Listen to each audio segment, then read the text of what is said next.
This evening, the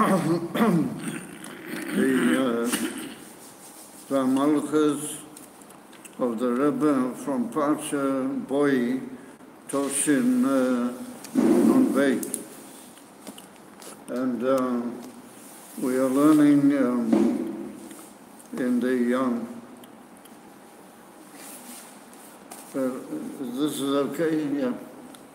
We're learning in the base Knesset of the Oshem Rebbe Tzom Tzedek in the Ir Kodesh Ir Artiko Tzfat, and this evening is Ir Leyom Shishi.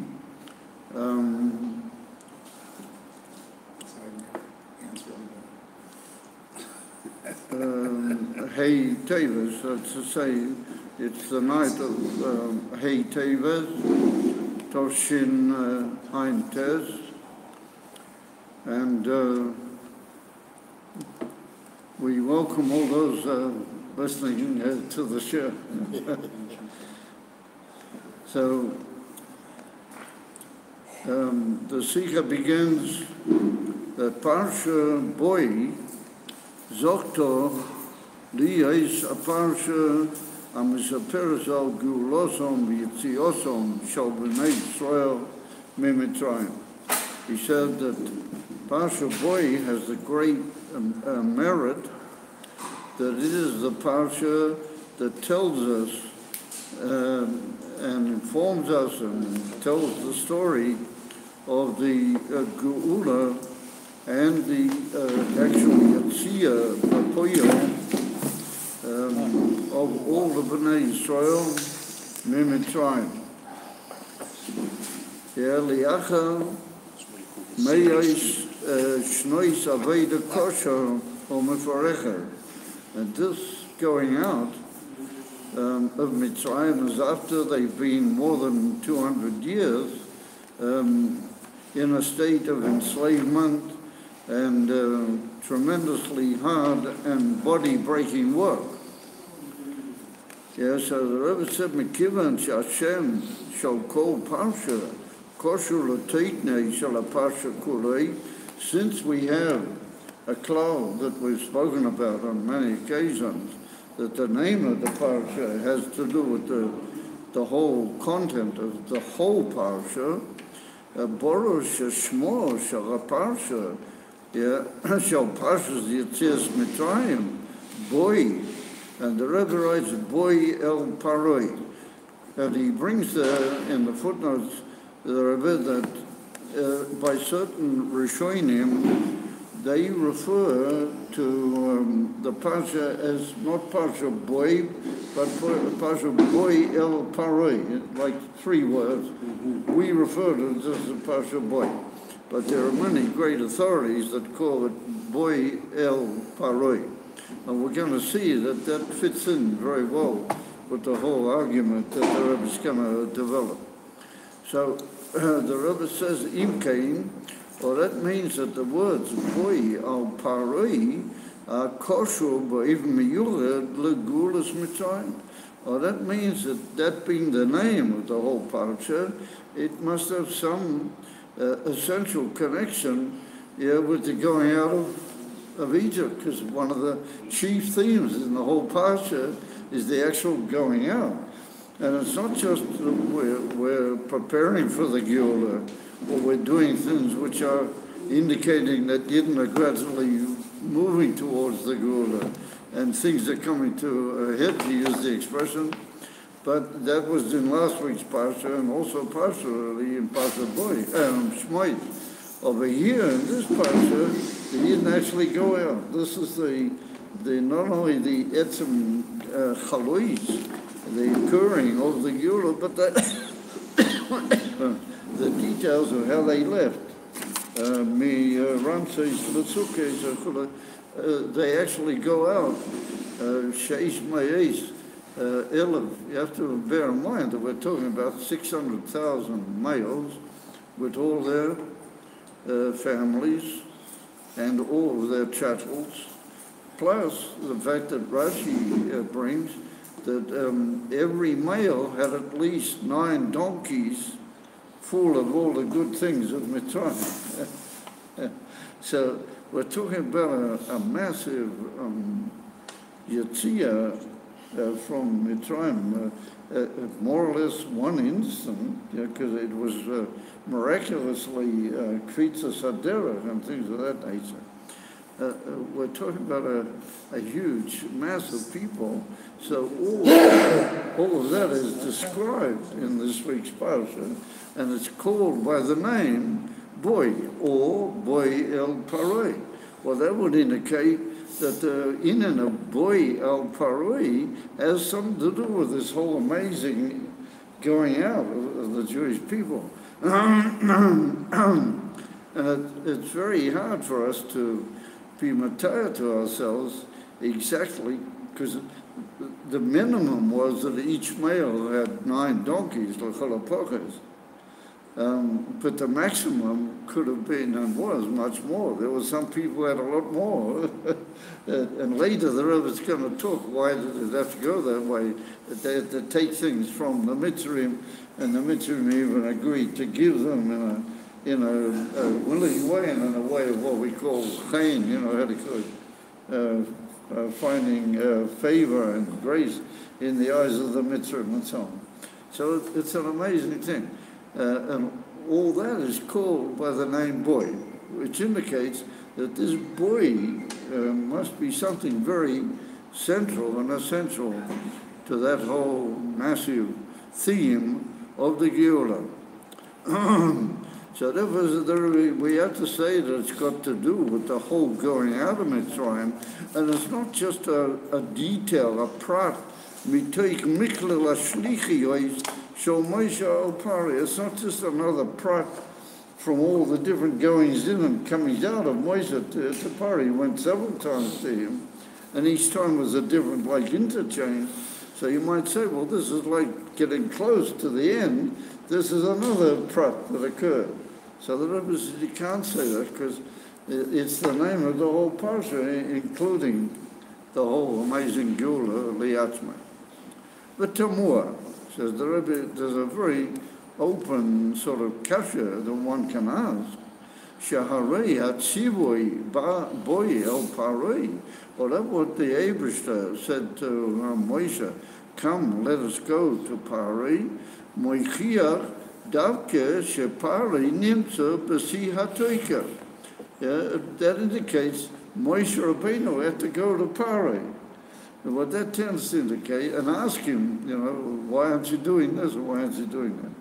Which means that Pari was still the royal leader of the whole Mitzrayim, B'toika, in the fullest sense. And therefore Moshe had to come to him. Or Moshe Huzeh Sheniz Kochilo, he has to come to Pari to get his cooperation. Ve'ilu it says Mitzrayim, Mashmo Usa Davke Lotzeis, Ulishtakrea Me'agboles, Shel Pari Mitzrayim. So the Rebbe said, Boy El Pari is the name of the whole Parsha, and that's including the whole inyan of the Geulah. Boy Bisman, that the actual pshat of the words, Boy El Pari, indicate that Pari is the Balabas. He's the one who's leading the whole thing at the moment. And if we say that Boy is the name of the Parsha of the going out of Egypt, that means that Boy has got to do with the going out. So the Rebbe said, how does that come together? It's like because it's like two opposite things. So he said, B'ktei lahovin zois, olenu lahovin mahi b'chlal mashmus atzivi boy el paroi. Eilenu koi.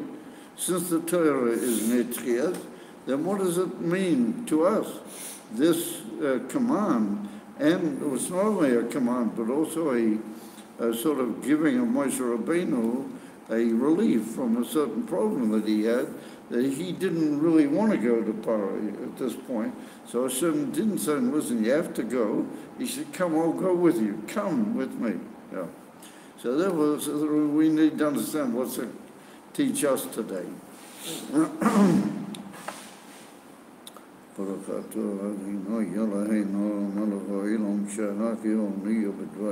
Amen.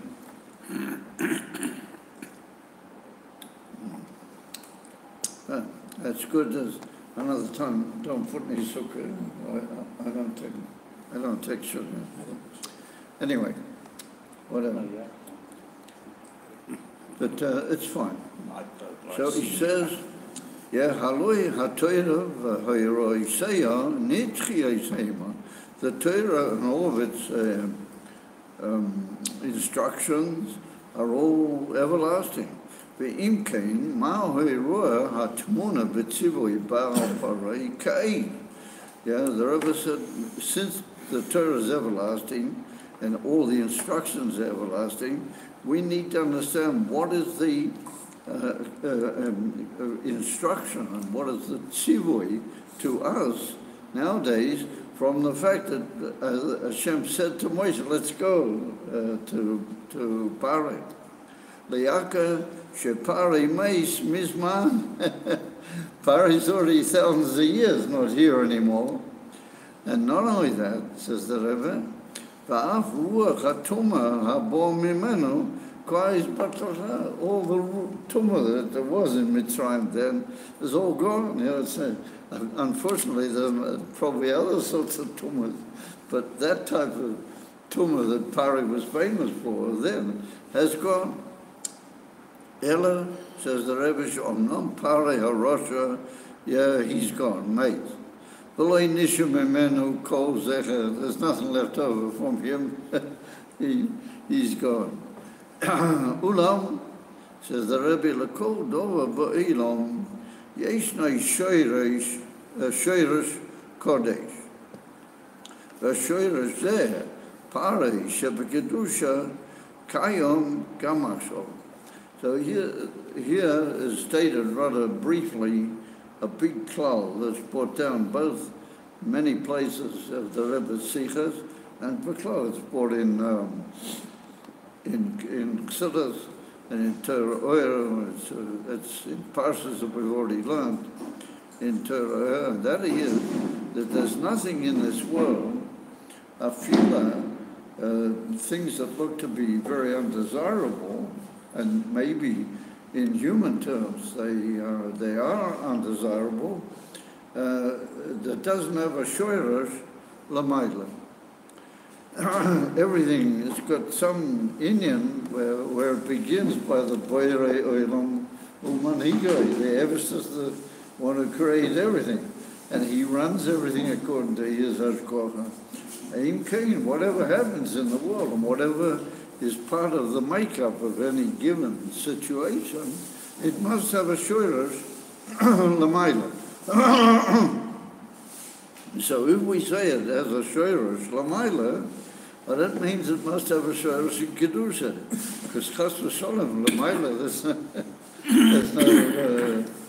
cholida tumah. Yeah, it's only elikus and madregas in gil elikus.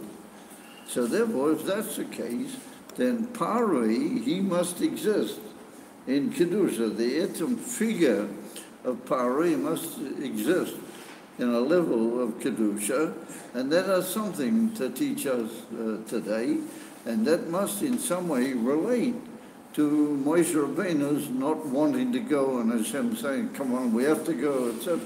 All of that is due, and in some way occurs Lamaila in the Kedusha, how it is, the shoyresh of Pari. So you might say, if Pari has got a shoyresh, and we have to assume a high shoyresh in Kedusha, then how does he become Pari down here? So that's what we call the concept of ribui histolshua. There's a whole klal in Chassidus and in Sichas of the Rebbe, what's called ribui histol. You go from level to level, and at every level, as Kamavu and Tanya, there's a Helen Vahester. So the more you go further down, with the more tremendous multitude of tzimtzumim and hesterim, then you can have something that started in a very high level. It must have begun in some level in Kedusha, but it becomes hidden so much that it looks like a negative thing. But coming as it does from a high level, it must have in itself some of that unbelievable chayas and toikev that's there in the Shora. It's just that that's going in another direction. It's at the Hillel and the Hester of the Rebbe Shtolz. And so a dogma of that is what we talk about Lovan. You know, Lovan, as they call him in Yiddish, the Vetter Lovan, you know, the uncle Lovan. Yeah, that's what they call him in Yiddish. He was really bad news, you know. We say in the Haggadah Shel Pesach that not just in Haggadah, in Parshas Kisove, Arami Bikish la Koyeres HaKoyel. Yeah, and that's referring to Lovan Arami. That's referring to Lovan. He wanted to uproot the whole Kedusha. And that's why he got at Yaakov Avinu, and he really wanted to eat Yaakov Avinu up.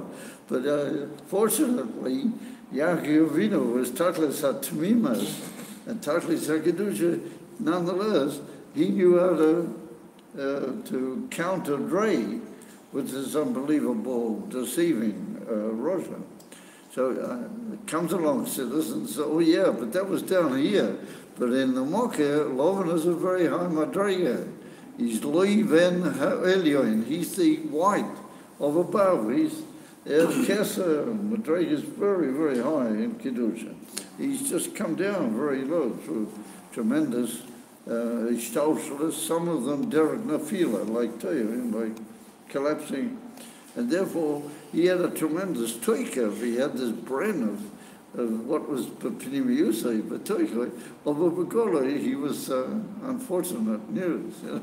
And therefore, the Pasuk says about him that he was, Avi, he wanted to ruin my father, meaning Yaakov, and he bikes la'akoy asako, b'loshen ha'agoda.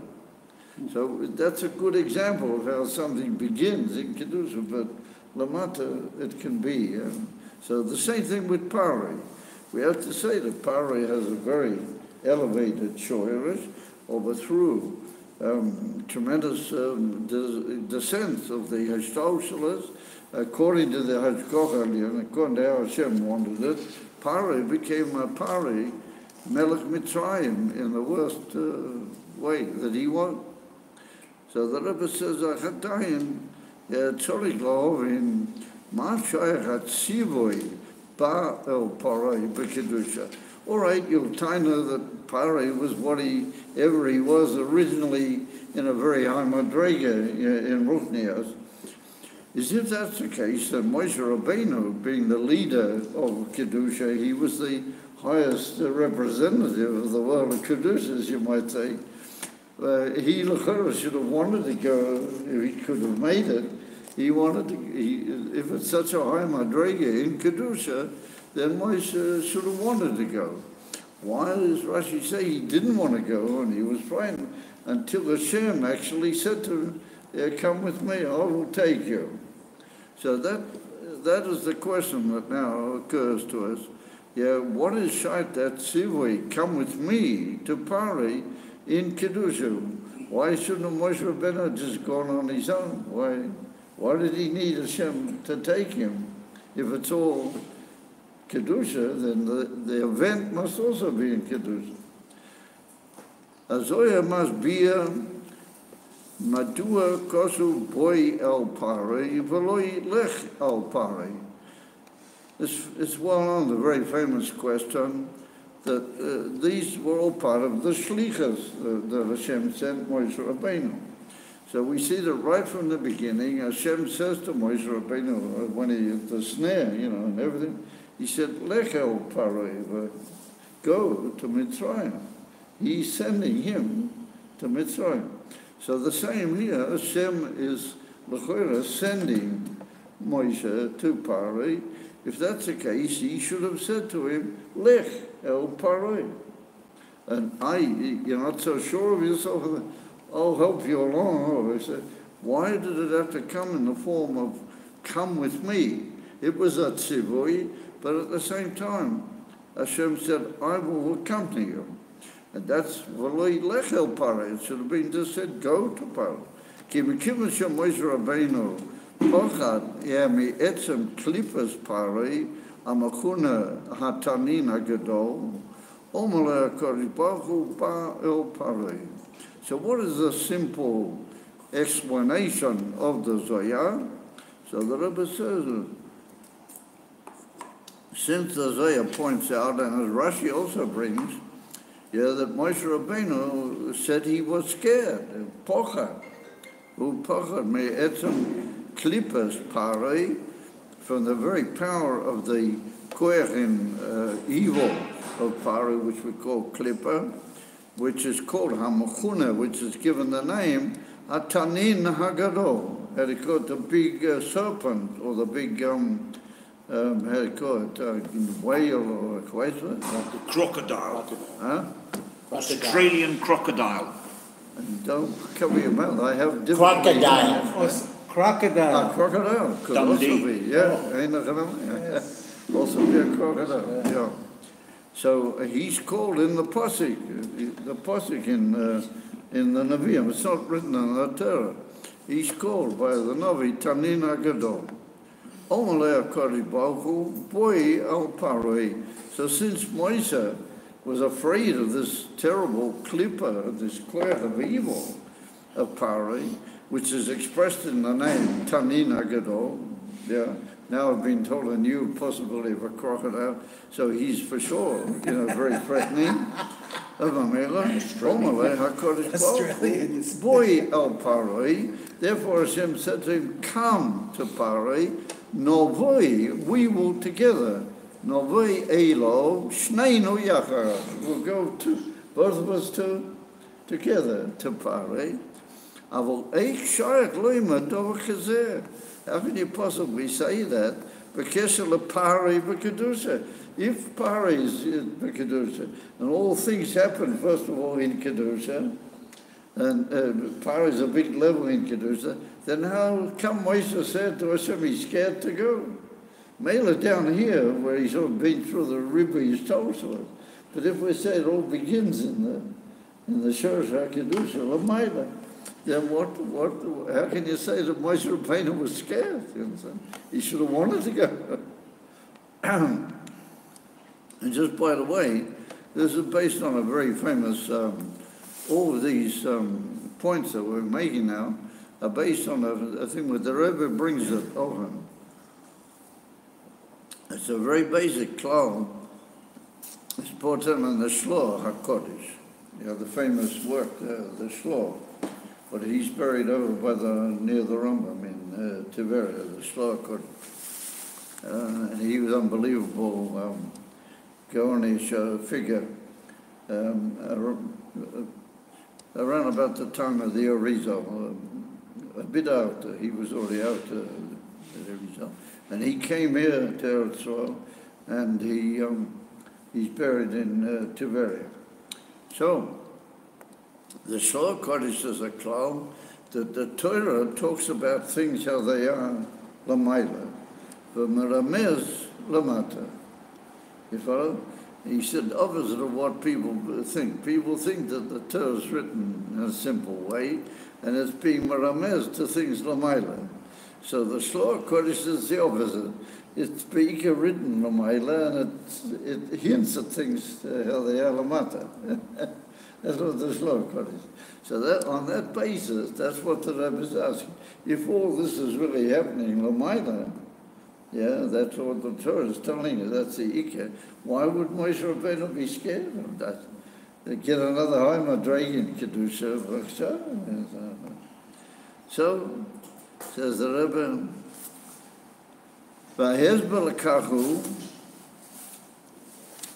the explanation for this, Paroi shebekedusha mesamel es gilui ha'oiras ha'ki gevoya. Paro, in how he is in Kedusha, he indicates the very highest possibilities in Revelation of divine light. Es is galusam lamata, boivim parua. And why is he called paroi?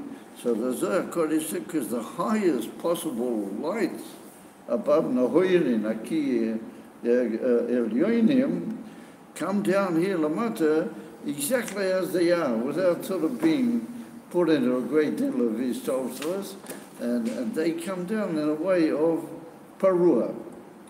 But the socialist does affect them in the sense that Lamaila, they're only parua, wild, in the sense of Gilei Lakus.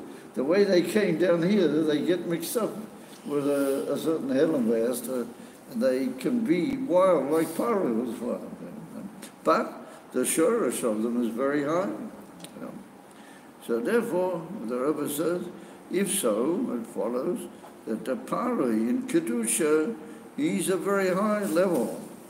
Laloi kol seder v'chisho.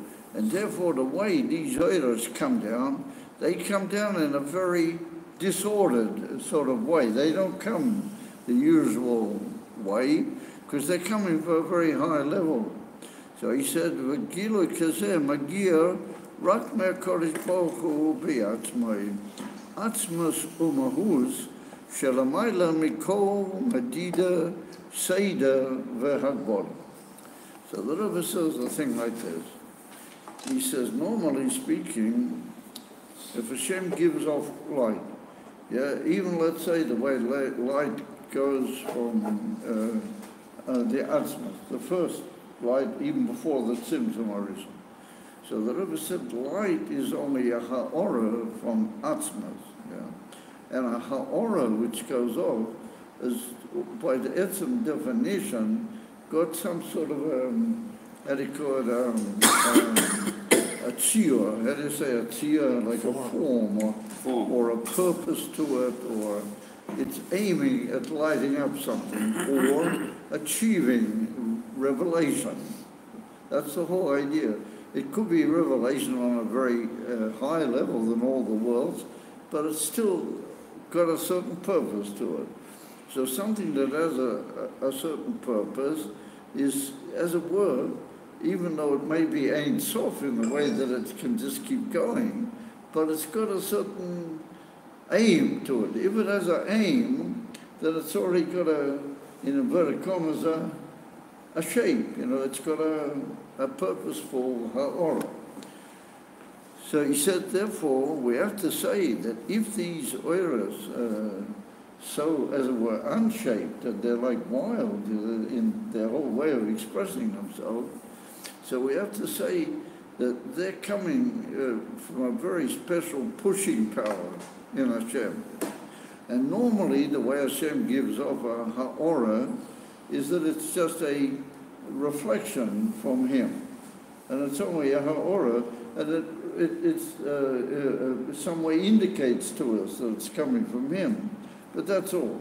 And therefore, a ha'ora, the boarding doesn't affect the sender in any way. And that's the idea of a moya and oil, a source of light and light. However, says the Rebbe, we have to suggest here with paroi that what is happening here is that it's not just oil going off as a ha'ora only from the atzmas, nor the atzmas himself. He is sending down this oil deliberately in a way that it's not the normal relationship of ma'or and or. No, it's how Hashem is higher even than ma'or. It's his atzmas, mamish, and he is giving off this light in a way that it's, as it were, beyond all the normal rules of light. And therefore it's called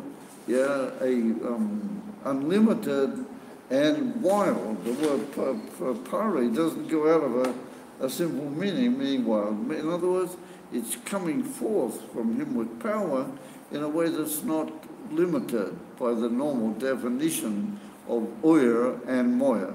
But it's a very powerful oyer that knows of no hold, no hold bar. It's just a tremendous. And the Rebbe's got long footnotes and explanations about this whole concept.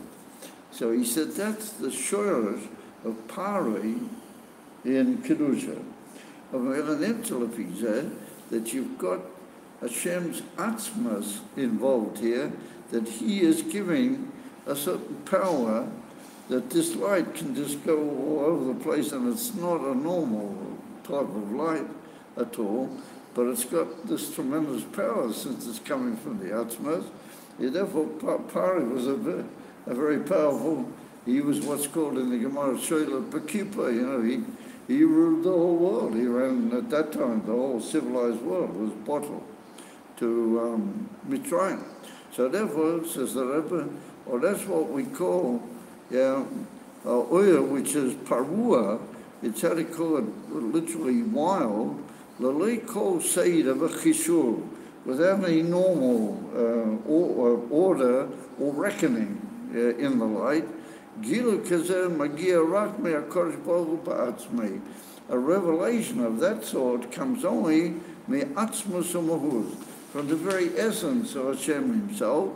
Shalamayla mikol madida seida v'hagbola. It's beyond all limitation, all normal order, and all normal definitional limitation. In other words, it's just oil in the highest possible way we can imagine it, coming directly from Hashem, which means it's not the normal Seder of oil at all. So therefore, that we will understand why Moshe Rabbeinu was hesitant. Even in Kedusha, he was hesitant. Because he said, Moshe Rabbeinu wasn't prepared to put up with that.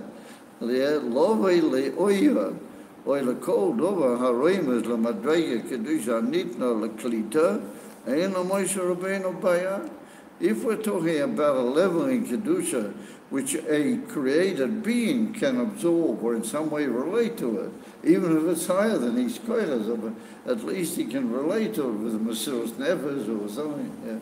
Over here, it's so uncomparable to anything in Kedusha, and it's absolutely beyond the koyach of a, what you might call a created being, to put up with it. So therefore, Moshe Rabbeinu knew that he wouldn't be able to absorb such a light. And so he was frightened that that would in some way just be mevatel him altogether. Something would happen to his whole status, because it's just beyond limitation. It's like the whole idea in Tanya, that if the Oyer Ha'atzmi were to be mayor on us, we were all with bottle of Matiyas, Or we might even go back to like how we were before Yesh Me'ayin.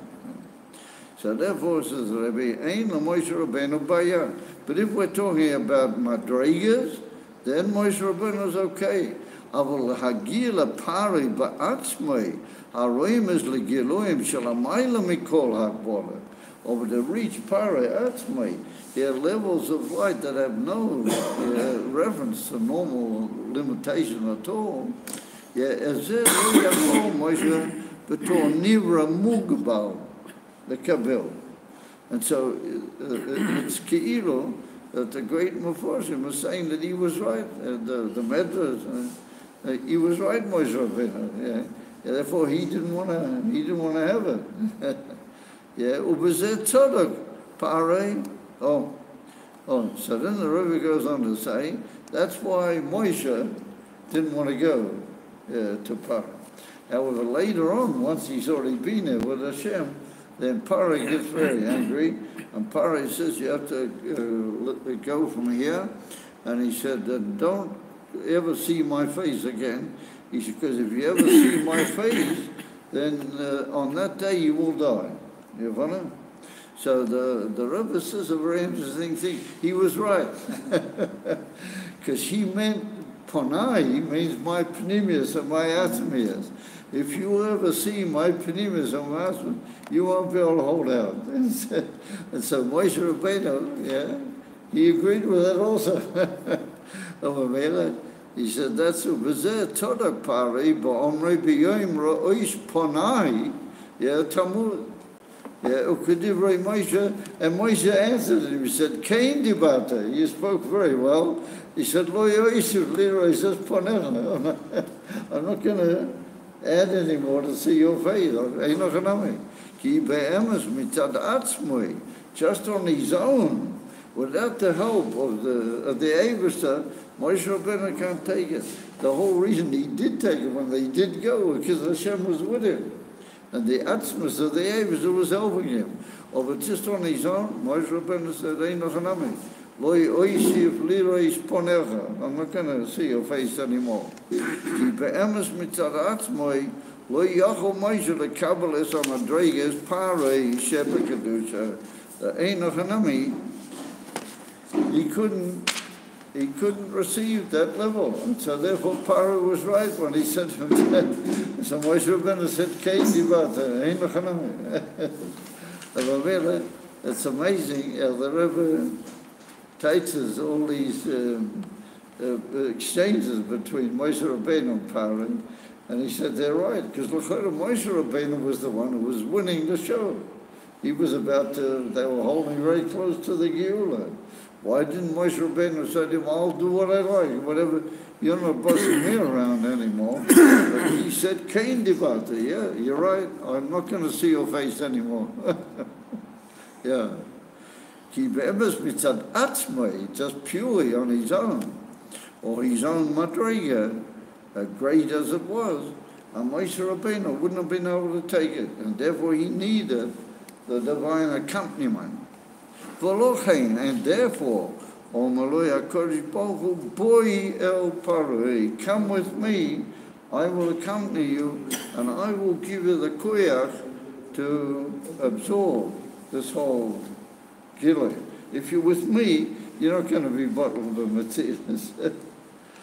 So he said, Ki kasher HaKodesh Baruch Hu atzmoi, moi v'les Moshe Rabbeinu. When he brings, and he literally transports Moshe Rabbeinu with him from outside the court and it's brought down on the Zoya, the Pari was hidden in his inner chambers, so they had to go through all the different chambers and everything. So Moshe, if it would have been just to the chambers, that's written in the Zoya, Moshe Rabbeinu would have been okay with that. But they had to go through all the chambers into the inner house of Pari. So just like we say that when the king dwells on his own, in his own house, then that's a takeover. He's not limited. He doesn't have to, be nice to anybody or sort of fit in with anybody. He's just able to be absolutely what he is. And that's the whole idea of Dira B'Tachtonim, by the way. So Pari, when he's on his own, and he's able to be, he doesn't have to reckon with all the courtiers and everybody. He's just what he is. So therefore, he was inside, had he could, all these different levels. In order to get in there, you had to go through all these levels. So Moshe Rabbeinu would have been okay with the level. What does that mean? That's the whole idea of Dira B'Tachtonim. If the king is... No, I'm saying, not that this is Dira B'Tachtonim, but I just mentioned that that's the whole idea of Dira B'Tachtonim.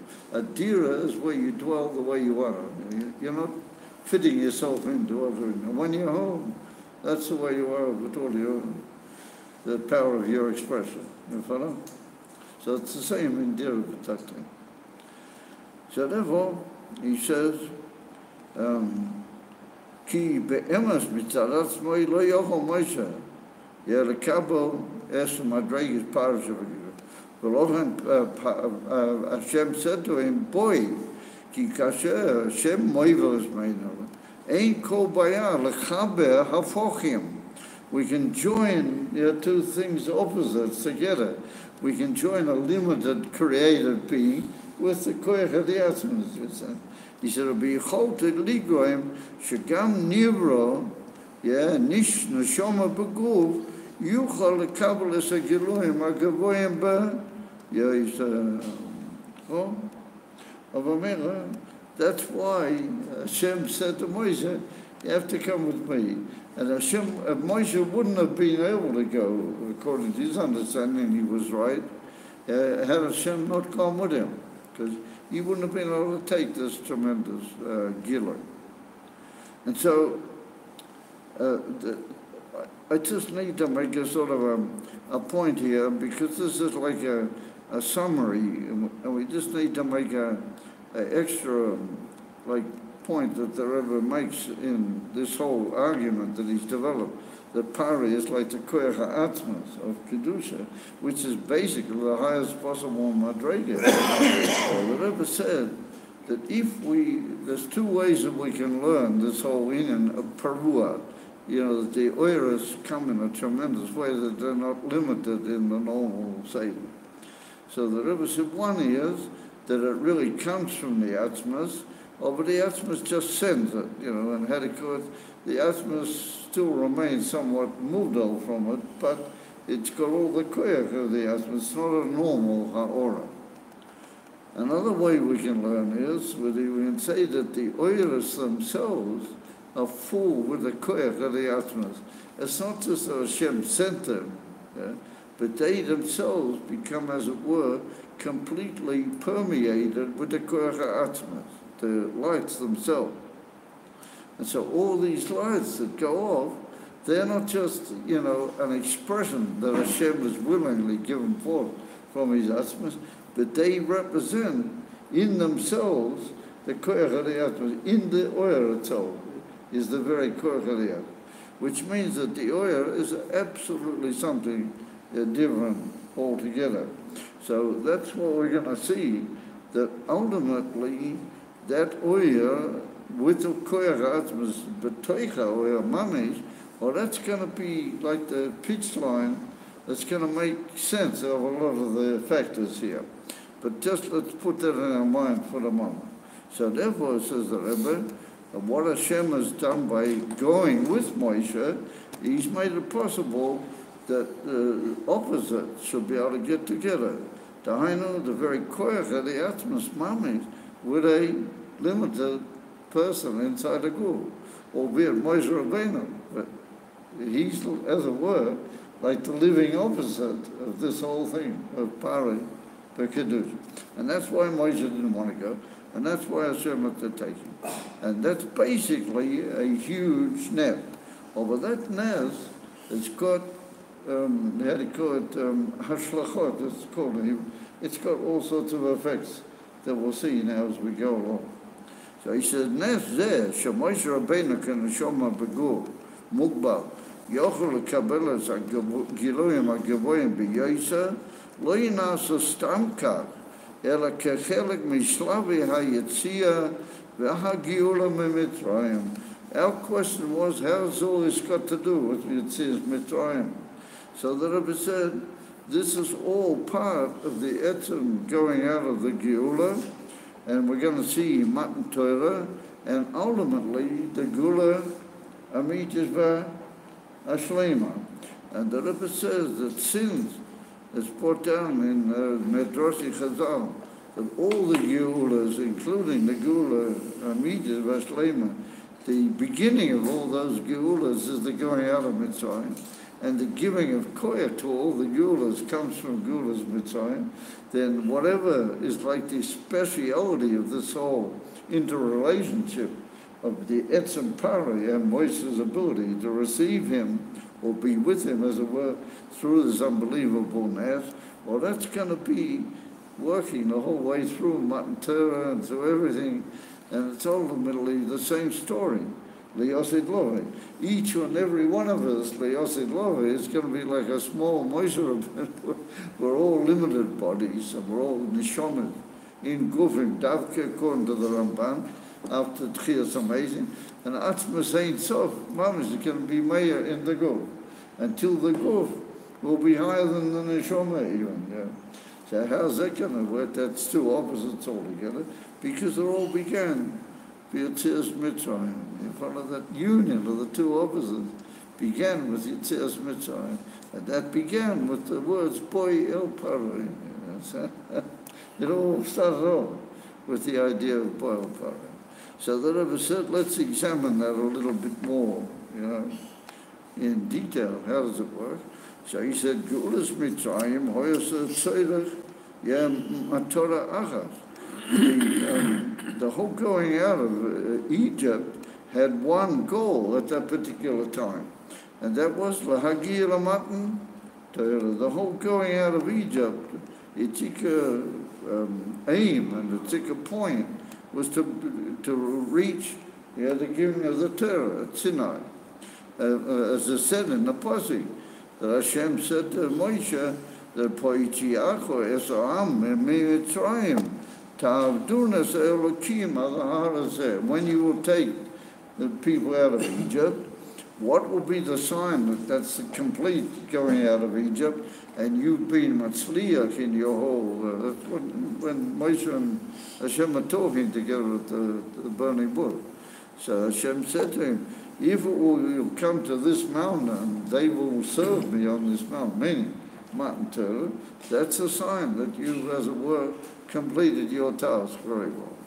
So Im Kain, the whole going out of Egypt was for the sake of Matan Torah. And that's like the finality of the whole going out.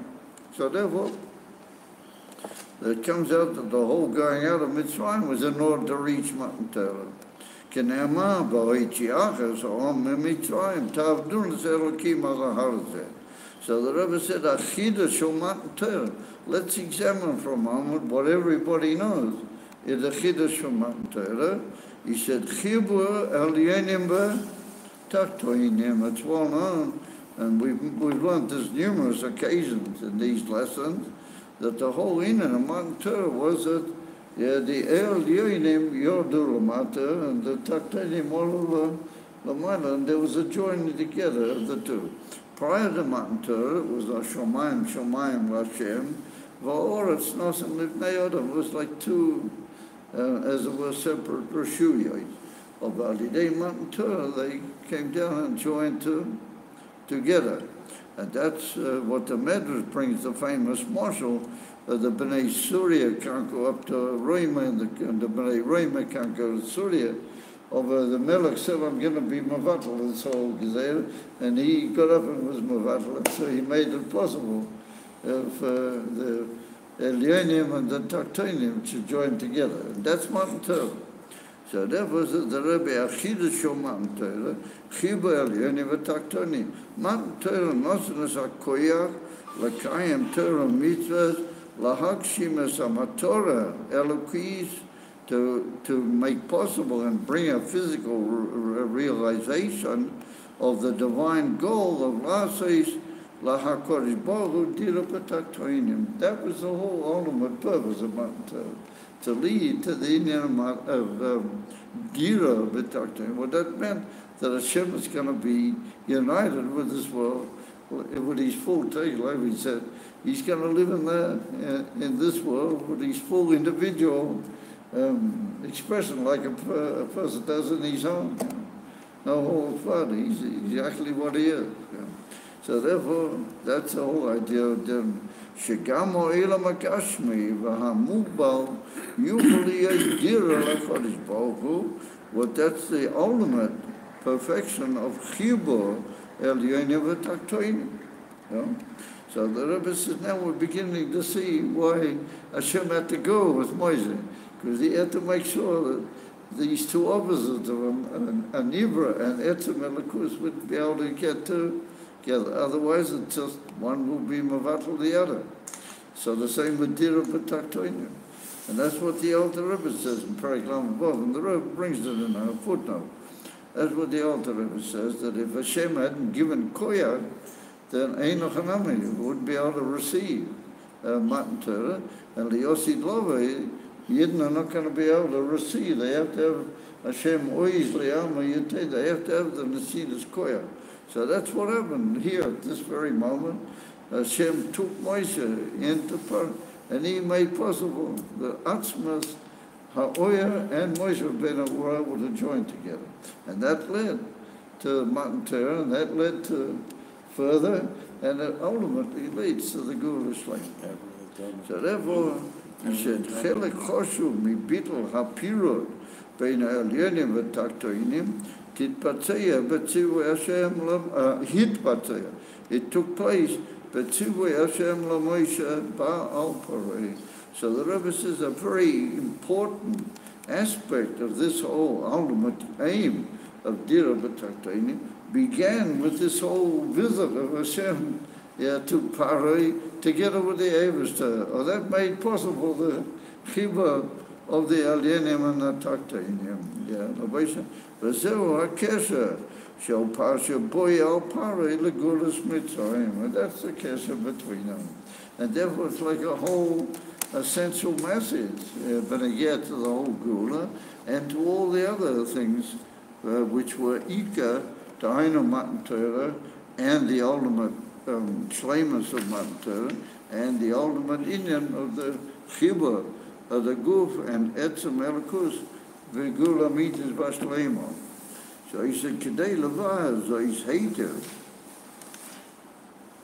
So the Rebbe says, in order to understand this in a very sort of detailed and intimate way, he said, Tzorik lahaktim v'loima, shebaya doma yisoyrara b'shah shemoisha nishlach lohitis Yisrael me'mitzrayim. So the Rebbe said a similar type of problem that Moshe Rabbeinu had with going to Parai was there in the whole dialogue between Hashem and Moshe before he even went. And what did Hashem say to him? Yeah, you have to go to Mitzrayim, take the Yidna. So Moshe Rabbeinu said he doesn't want to go. So, I mean, Moshe Rabbeinu didn't say he just doesn't want to go. You know, he felt that it's not possible for him to get into Mitzrayim with Azar Koyach like Parai, and as it were, carry through the whole thing and get the Yidden out, which is like the opposite. It's like two Hafochim altogether. So therefore, Moshe Rabbeinu didn't want to go. And that's expressed in what Moshe Rabbeinu said to the Eivester, I can't speak properly. You know, how do you say? He said, Quad Peh v'Quad Loshen Anoichi. Right? He said, So the Rebbe is explaining to us that why did Moshe Rabbeinu say? He said, Dibur is already the lower level of revelation into the world. And Moshe Rabbeinu said, he can't get all this into Dibur. He's too high up, and he's not going to be able to bring it all down into Dibur. So what did the Eivester say to him? I will be with your mouth. Hashem said, I will be with your mouth. So Enoch Hanami, he later promised him that Aaron would help him. And so you can't take that away. But before Aaron, Hashem said to him, Anoichi eye empicha, I will be with your mouth. So the Rebbe said, what is that? What's this? Anoichi ye empicha? Because that's what Moshe Rabbeinu wanted. He wanted the Koyach HaAtzmos, that he should be able to go to Parai and make a union of Etzem Elikus with the world, and that would be the Gula, but that can't be the Gula. And so there he said, I can't bring things into Dibur, it's too much for me. Lavi Gula Kazot, or Koyach Kazet, and so the Eivester said, well, you can't do it. But I am going to be with you, yeah? So that's exactly what's happening here. Moshe Rabbeinu doesn't want to go, and Hashem says, come, I'll take you in. So it's like a theme that runs through the whole Slichas of Moshe Rabbeinu. The whole Slichas of Moshe Rabbeinu keeps reflecting this, and that's what he said to Parai. I won't see your face anymore. So it keeps reoccurring, the same thing, that without Atzmas, Moshe Rabbeinu wouldn't have been able to get this whole amazing fusion of the two opposites. He wouldn't have been able to get them together. So it follows, Lefisa, that if you bring Emes Gilui into your life of Elikus, you can do things which you're almost sure that you can't do, and it could be you're right. It could be you're right, you're a slipper. But if you have Gilui Elikus, the Eivester says, I'm going to be with you, and he's going to be Onoichi, I'll be with you, and our very atzmistic away, then things can happen. You follow? Then, two opposites can become true. And so it's an amazing picture, an amazing idea.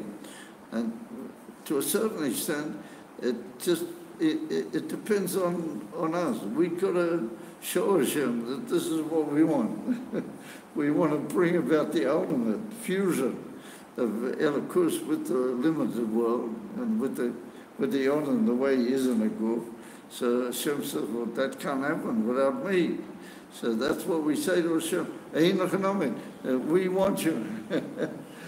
Because it's possible just to sort of stay where you are. It's just say, oh yeah, but it's absent from here, you know.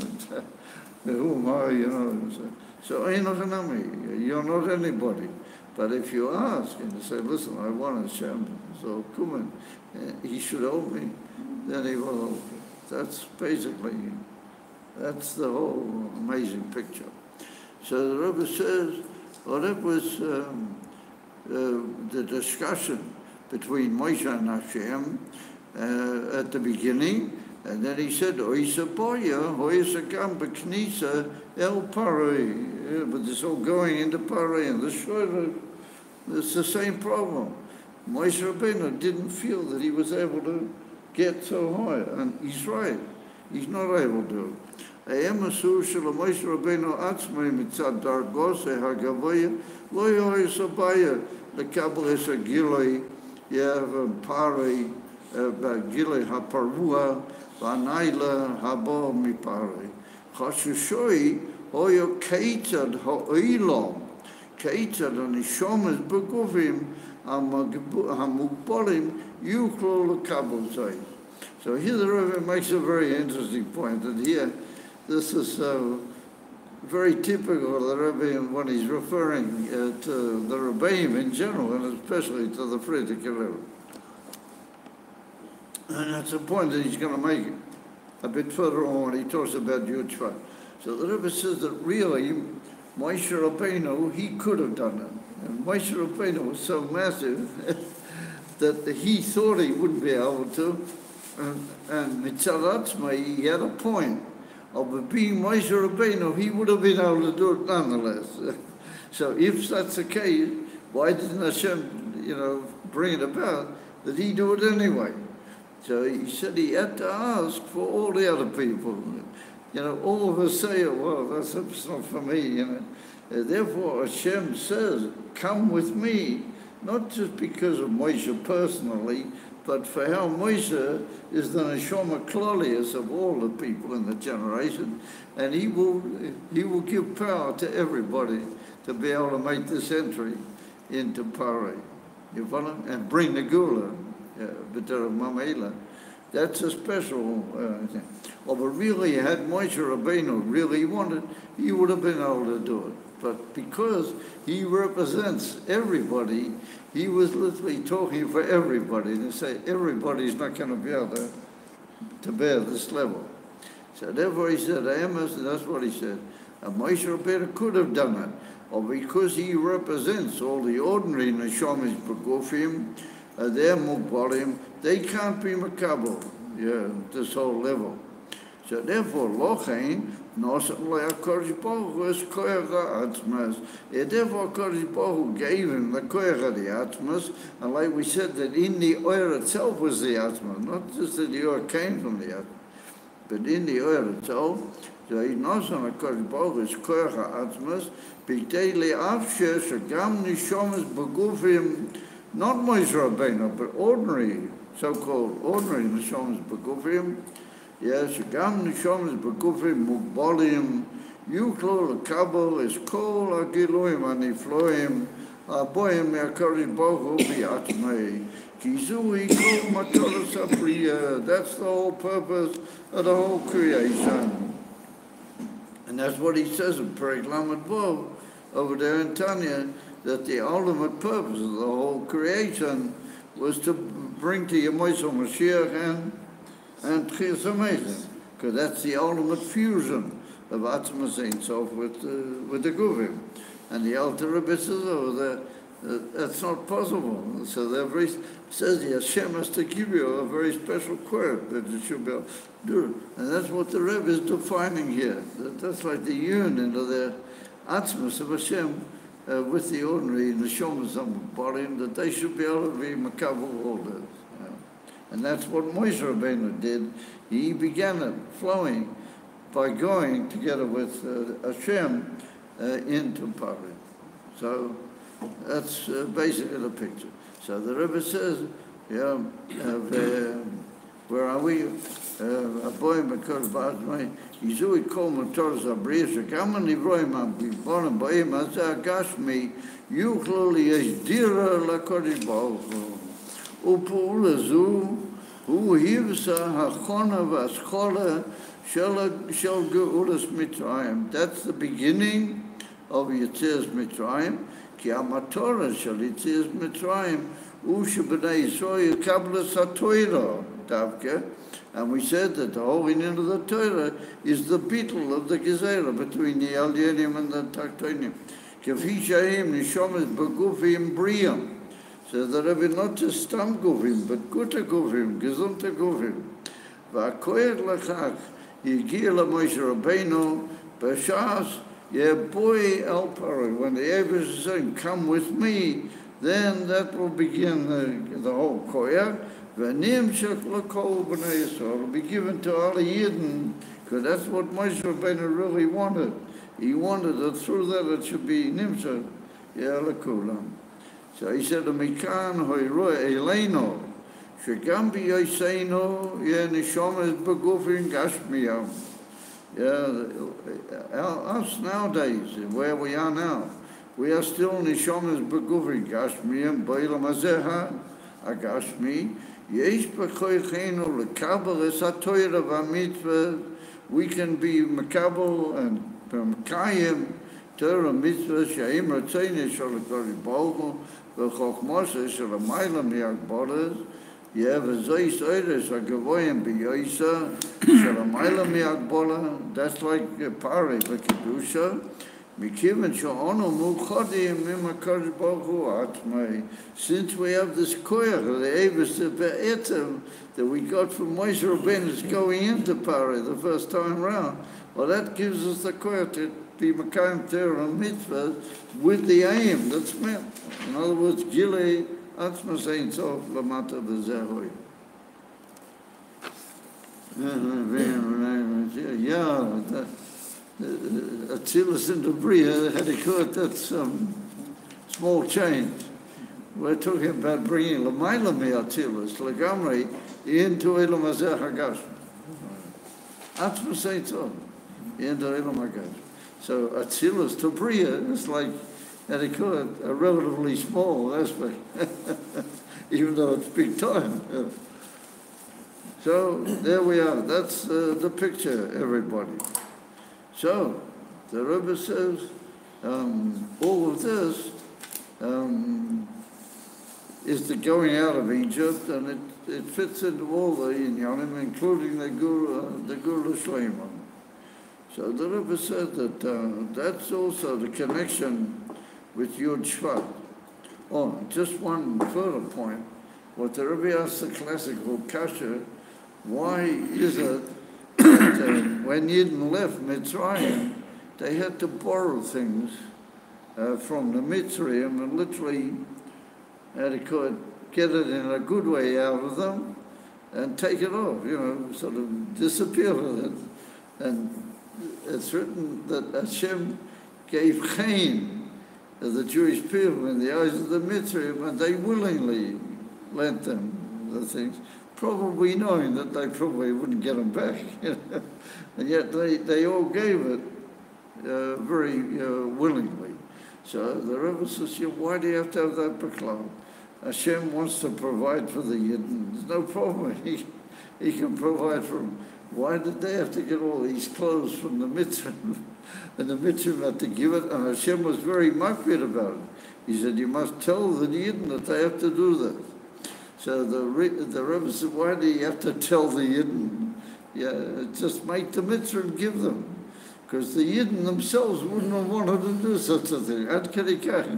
What are they needed for, So the Rebbe said, no, you must tell them and they must ask them that the Mitzrayim give them. So the Rebbe said that one of the whole shleimasan, one of the whole perfections in the Geula is that the world has got to become united with Elokus. yeah, and Elokus and the world join up together. So the Rebbe said, if that's a fight, it's not an Emerson joining up, you know. Yeah, let's say we had to beat the world until it gave in. That's not an Emerson union, you know. It's a forced union. Or where the world itself cooperates and comes to the ball game on its own goodwill and with a chayin, with a smiling happiness, then that's the Emerson union. And since the ultimate cooperation is the Etzem Elokus with the world, therefore the Mitzvah had to very happily give their things. And therefore, each individual male of the Yidden had 9 donkeys at least, of all the good things that he got from the mitzvah. So the Rebbe says, what do you need 9 donkeys for? If Hashem is taking him out into the midbar, he will look after him probably anyway. What do you need the 9 donkeys for? And it just made a huge 600,000 people that got to move around in a huge group with all this stuff, you know. All these amazing things that they got from the mitzvah. So the Rebbe said that's part of the union of the Atzmus with the world. We don't want it to be a clash. It's got to be an emissary hitachdut. An emissary hitachdut is when both parties are happy about it. Yeah. Everybody knows that. If you're trying to get on with it, you know. And it's a fight, that's not good, you understand? But if you're trying to make a union, and both parties are happy about it, then it goes well. Yeah. And we made the same thing. The mitzvah had to be makabel, the whole thing was him. That later, next week's patient, they chase after the Yidden. That's good party. He went a bit crooked again, you follow? Over the way things were, it was good. And the mitzvah were happy. Until he drained him a coffee. That's the Emma. So therefore the Rebbe said the same with the Friedrich Rebbe.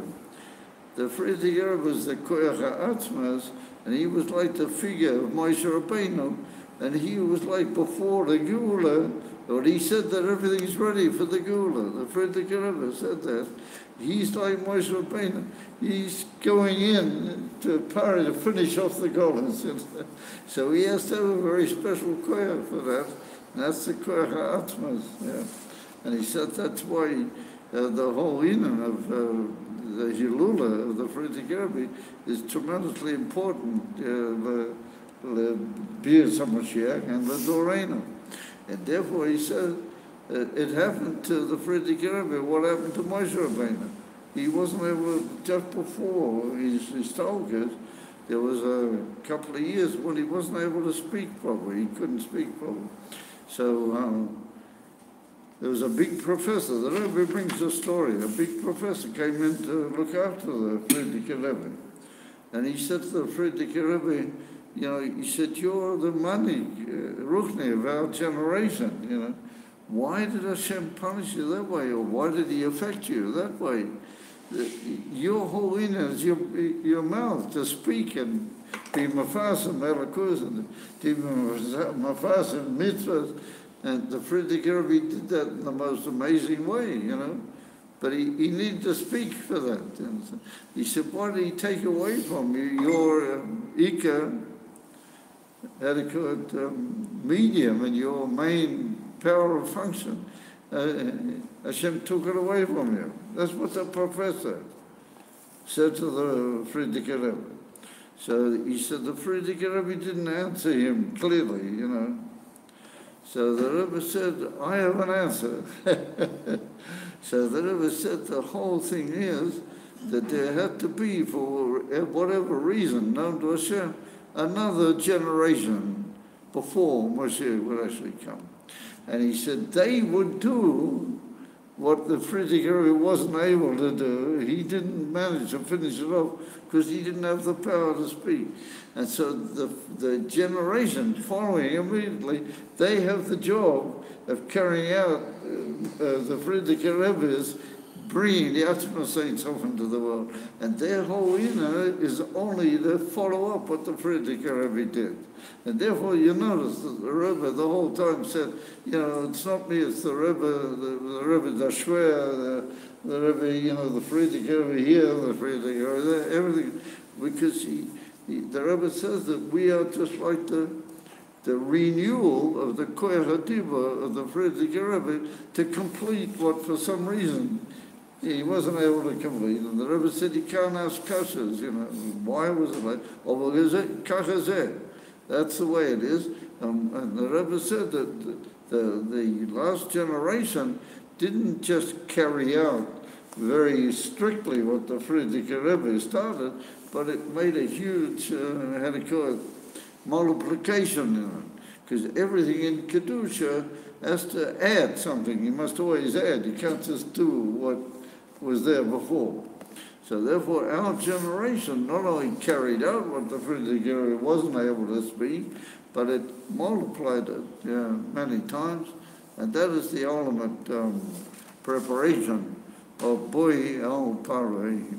So therefore, the Rebbe said, the famous Lashon, that he was quoted as saying that right now is the Hechster Zeit. How do you call it? Hechster Zeit in Yiddish means the highest point in time for the Gula to come. That was the expression in Yiddish, Hechster Zeit, the ultimately high point in time for the Gula to come. The Rebbe said it on several occasions. Also, you taught us that the Russians, they themselves helped the Frierdiker Rebbe to leave. I'm sorry? You taught us that the Frierdiker Rebbe, when he left Russia, the Russians themselves helped him. Yeah, that's true. That's the union of Yud-based summers. That the whole union of Yud-based summers is that they themselves imprisoned him and they themselves sent him out. Yeah. That's a very good point. That they assisted and they helped him. Yeah, very good. The Rebbe doesn't bring that in the secret, but that happens to be a very good point. Yeah. They themselves helped along with him, just like the Mitzrayim were happy. They were also happy. They're getting rid of him.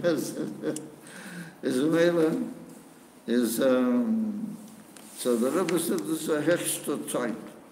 So the Rebbe said, what is that phrase, Hechster Zeit? What does that mean? So he said, one of the biggest things that limits man is time. The whole of limitation is time and place. And the Rebbe said, in some ways, time is more limitation than what place is. Places where you live, you've got certain places, and you live there and you're there, and so on and so forth. Over time, that limits you terribly. You always say, well, if I had the time, if I had the time, if I would have the time. Yeah, time is the big limitation on man. So that's the word time.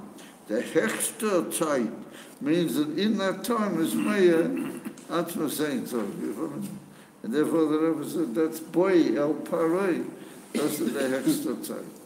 Yeah, that's what the Rebbe brings in. In other words, he shows up all the amazing, So what does that ultimately mean? It means that we've got to, so the Rebbe, each and every one of us has to take our klota that he's going to add something, he's going to do something, learn something, he's going to do some Indian Kedusha, especially for the Hechster Zeit, to bring the ultimate purpose of Matan Torah into some prat in his life, that the Atzmas of Hashem should be united with the simplicity of the limitations of his life. Yeah, everybody has to take on himself, and he has to encourage even women and children to do that, and especially with the of tzedakah, helping people, and giving money for tzedakah, and all sorts of good tzedakah, that through that you will go beyond your limitations, and that will be mamshik the emes bli gul, and that will unite, and you will have time. You won't be able to say, I didn't have any time, but you will see that you did have time. Yeah, that's the Hechster Zeit. That's the pshat, the highest possible time. So, Omein Keni, Hirotzen, and it should be B'Poel Mamish, all these inyanim. You know, even when we want Moshiach, taking me up now, right? Now. Yeah, Amen. all these amazing fusions of the two opposites, B'Poel Mamish now. Amen. That's all. And Yechia Melech Moshiach. Melech Mashiach. Shalom Melech. Yechia Melech. My notes. The two opposites. That's not your scarf, is it? No. Whose is it? Do you remember? Come on. Remember, because there's only cake. Yeah. Scar.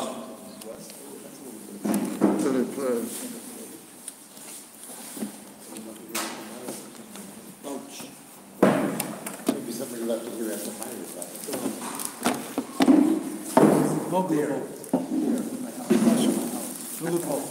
Good one, the 151 years, he was. What's that? Ah, right. What's it called? Wagalobo, something. It was a nice setup. It was nice. Good cut. Babylon Pasco was very This is from it. yeah. Families getting together, a good bit of joy and not your standard lesson college. Beautiful.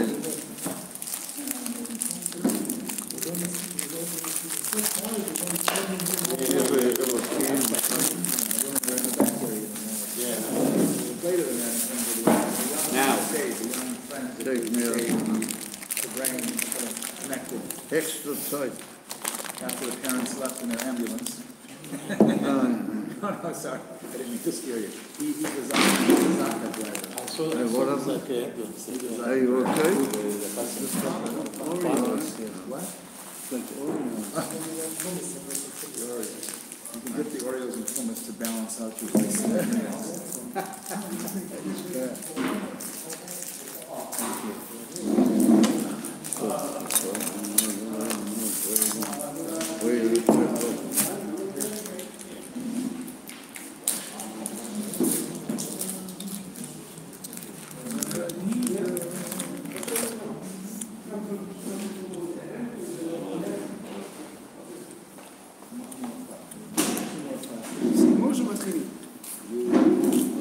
Bringing it.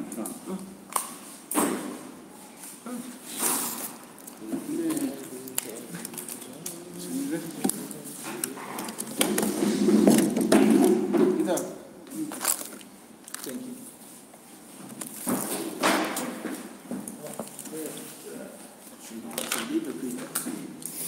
and oh,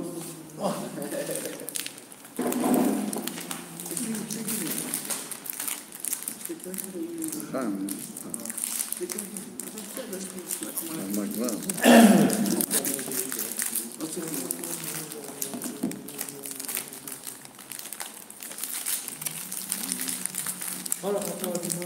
That's real.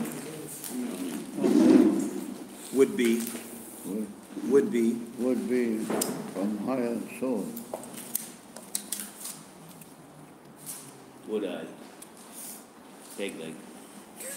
question mark. Good Mordechai, I good. have Moshe. You would think Moshe, Shtuf the the Kedusha. Rebbe, the patriarch, would be from the higher source, from the higher source. Why Paro is from the higher source? Going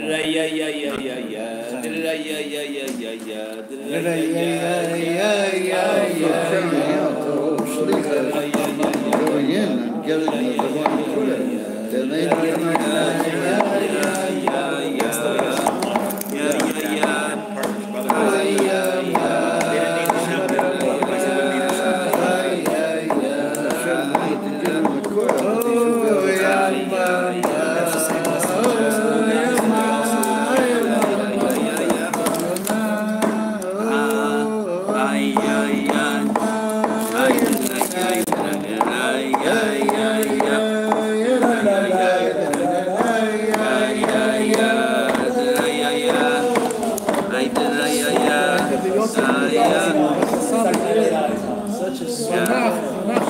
Sfas I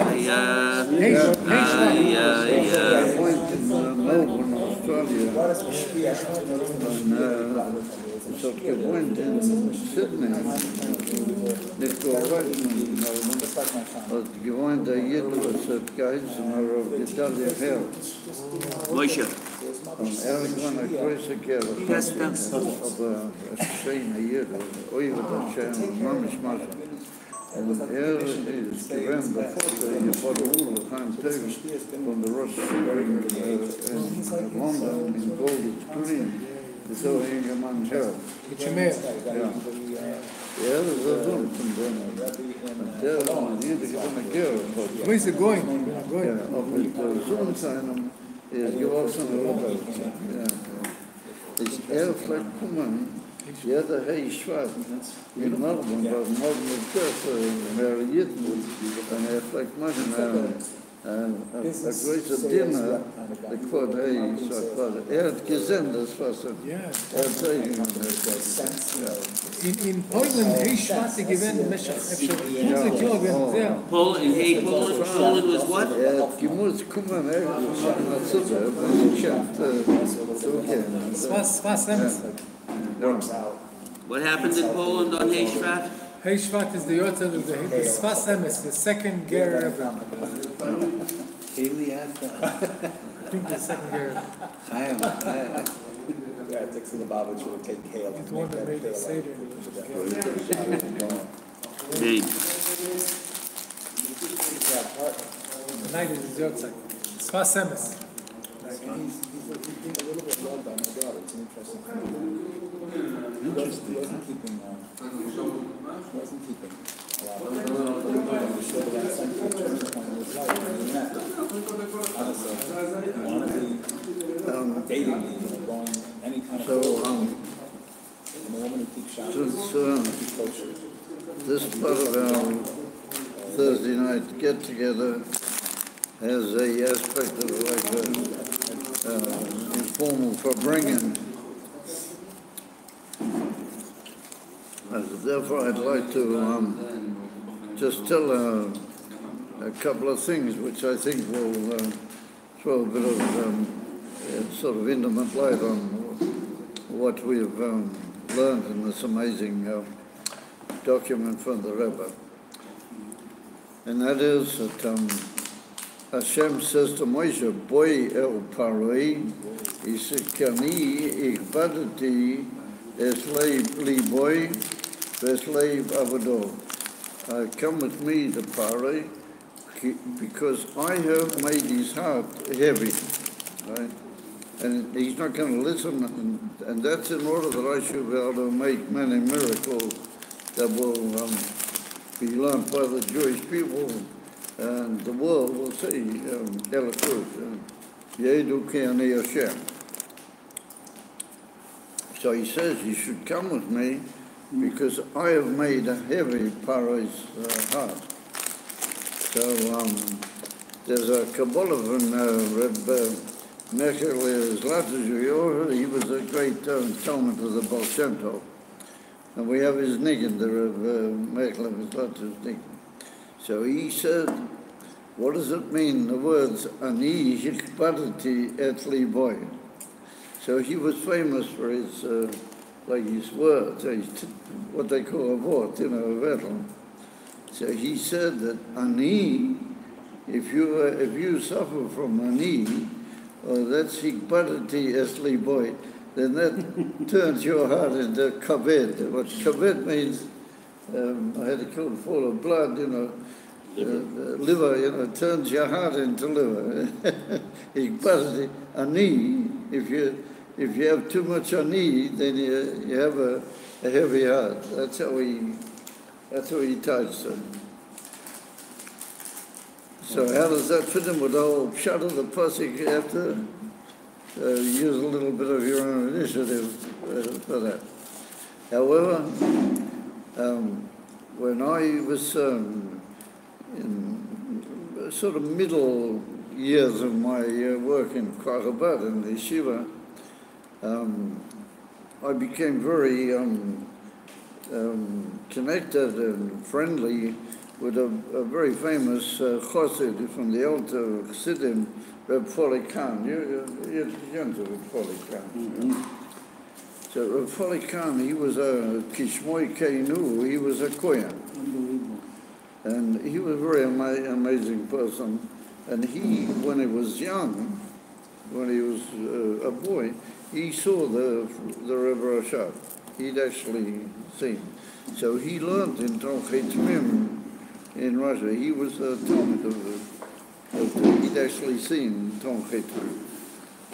So he used to come in. We had every day. Remember, we had a minyan. He came to daven with us. Yeah. So he would come in for in his latter years, and he would daven in our minyan. So it was always a bit puzzling to me.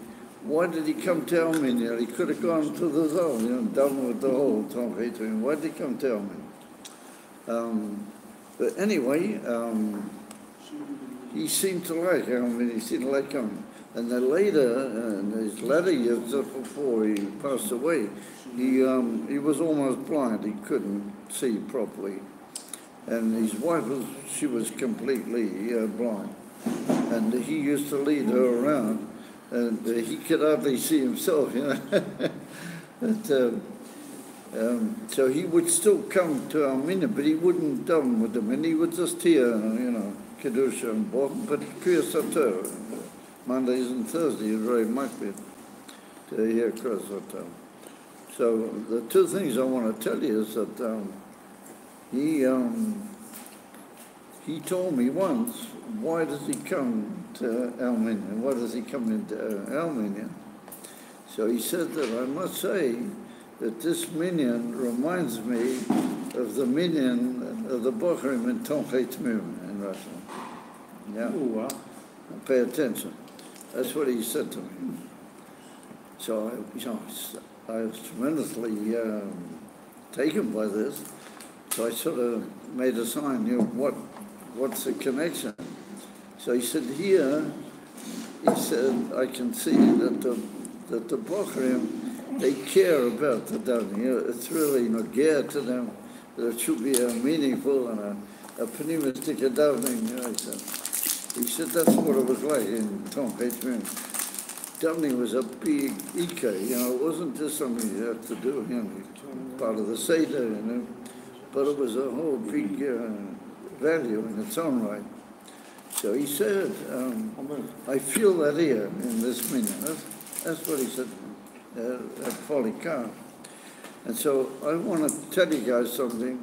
I worked tens of years in Chabad. I never really got any compliments from many people, except from the Bochrim, but, I taught myself that wasn't my inner. I didn't have to work if anybody, say I was doing a good job or give me a compliment. But when he said that, Reb Foley, I said to myself, that's the highest possible compliment I could have had, I don't need anything more. That's like finished off everything. If I'm in some way, I've brought my guys to be like Tomchei Tmim was when it was founded, then that's for me the greatest thing I could possibly, the greatest, reward that I could possibly have. And it took me back to the yeshidas that I had with the Rebbe when the Rebbe spoke to me about the yeshiva. That was the first yeshiva. He spoke to me in other yeshidas, and also the Rebbe said that the whole thing is that our Bochrim have to be part of Tomchei Tmim. They're not a separate yeshiva. You remember that they're not a separate yeshiva, but they are part of Tomchei Tmim. And here, somebody who was in that minyan in Tomchei Tmim, he says to me, I felt that's it. After that, I don't need any more compliments. It never bothered me anymore after that. It so moved me, I thought, so he was a Kohen. So when he was there by Kriyas Sator, we used to want to be mechad with him with Kohen, So he would say, no, this is a minyan for the Bochrim, you have to give the aliyahs to the bochum. He said, this to alter katzes like me. He said, give me, he said, give it to the bochum. So whenever they took out the Sefer Torah, he would go out and he'd come back in when they started. So he would sort of avoid being called up as kohen. All of a sudden, it's Parsha Boy, Monday, and Reb Foley's there, and he comes up to me, and he said, if you don't mind, I'd like to get kohen today. You follow? So, it was a big kiddush by me, because he always said no, he doesn't want, he wants the bottom to get. And all of a sudden he says to me, he wants I should give him kohen. So I said, of course, with the greatest honor and joy, we'll call you up to kohen. So kachayot. So I told you guys, you know the story. You probably know the story.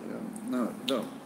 So after before he left, I couldn't resist that.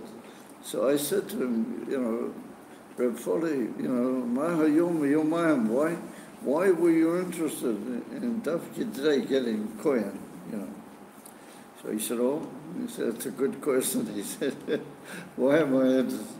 So he said that there was one year in Lubavitch, he said, with the Rebbe Rashab, Pasha Boy, he already said that Hashem said to Moshe, come with me, because I have made the heart of Pari heavy.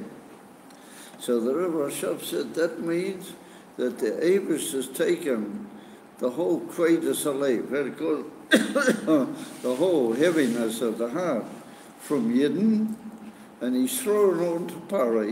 He's put it all onto Pari. And he said, what stops Emes Avedus Hashem is that your heart is sort of, hard. It's not, you're not into it, It's called Kvedus Alev. And he said, the Abish has taken that away from Yidden, and he's thrown it onto Pari. And therefore he said to Moshe Rabbeinu, Ki ani hirpadati es liboy, es leiv avodo. So that's the aliyah of kohen in Parsha Boy. So after that, after Rebbe Rashab said that, all the kohenim used to say they want to get the first aliyah from Parsha Boy. Because in those days, most of the Bochrim were into Avodah, and here's a golden opportunity to get rid of the whole Kvedus Hahar. You'll be able to be away with just by getting an Aliyah. So he said there used to be a tremendous fight between the Kohanim, who's going to get Kohen, for Monday and Thursday and Shabbos on Parsha Boy. You follow? So he said, listen, here I have a golden opportunity. I don't have to fight with anybody.